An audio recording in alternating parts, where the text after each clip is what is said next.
Alright, so in this video, I'm going to show you how to install the Java JDK on your Windows 10 machine. So we're going to go to Google Chrome first. And I apologize, my machine here is a little bit slower. And then what we do, we just say Java JDK. There we go. Click on that. It will take us to this link here called Java SE Development Kit. So click on that.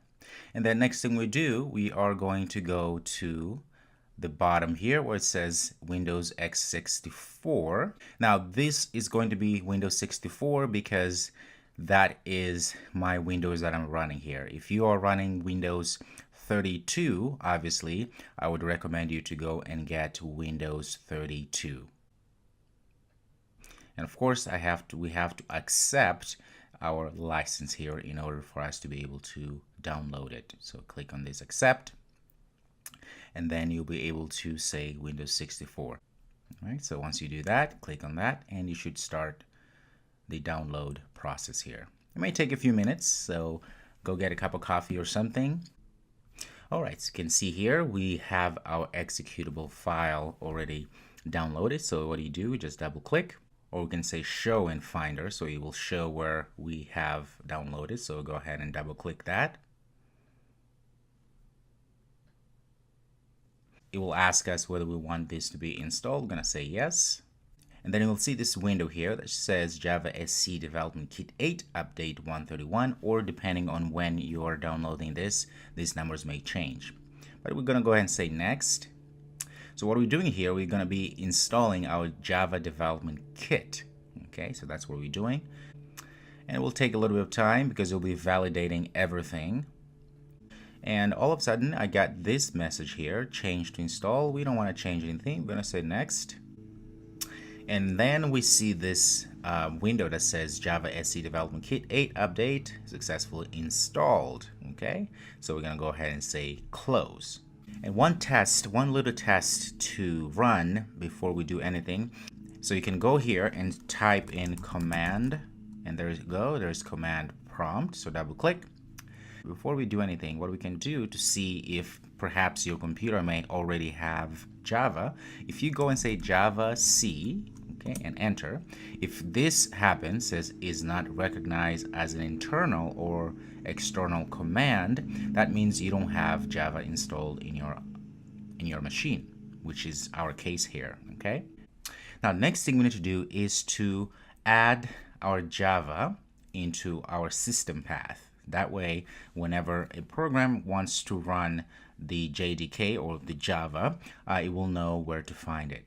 Now, before we go any further, let's go check to see where our Java was installed. So let's open our folders here, right? So go to our folders, and then we go to our local disk, of course, and then we go to our program files. Double click, and we should see our Java folder here. If you double click here, you see these two folders.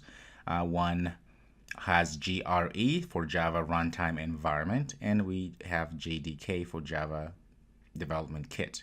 Okay, so if you click there, there's a lot of things inside here which you don't have to really know much about. Okay, but just know that the Java, JDK, and JRE come together, so they're all in our application, in our computer now, which is good. Next thing we need to do is to then, like I said, add the path to all of these libraries. Control panel, there we go. And you can reach control panel different ways, but I choose to search because it's the easiest. And then what I need to go, let's go to systems, like so. We go to system, and then we go to advanced system settings. And at the bottom here, you'll be able to see environment variable, and click on that as well. And this happens here, this pops up. So what we need to do first is at the bottom where it says system variable, we actually go and find where it says path, this path here where it says program data Oracle Java. This is very important. That's the path you want to click on.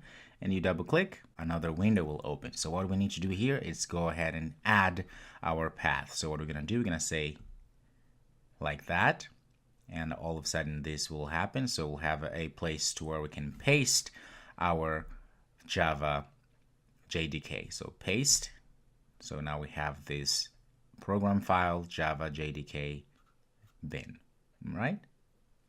And then we say OK. And we say OK. And before we get out of our system properties, I'm going to go back to our Windows here. Okay. Let's go back to where our Java is installed. So I'm going back to our Java folder. And now this time I'm going to click on JRE. So double click. I'm going to go inside of bin, remember, and then copy this path here as well. So we copy that and we go back to our Windows here, say System Advanced.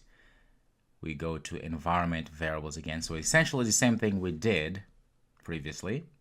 And what I'm going to do, I'm going to click on the path again. Remember, make sure that it says Oracle Java and has this long path there. So double click and brings us back here. And we should already have this program files JDK here, which we added earlier. Now we're going to add a new one. So say new and just paste our new path, which should be JRE. Okay. So say OK and OK and OK. All right. So let's get rid of all of this. And what I like to do, right click inside of your desktop and say refresh. It's always a good idea to refresh everything. And then just to test to see if this actually worked, and we're going to go ahead and find our command prompt. Okay, so we're going to search, say command, and there we go, double click on that. And now is the moment of the truth. So if we are able to say, and then type in Java C, okay, and hit enter.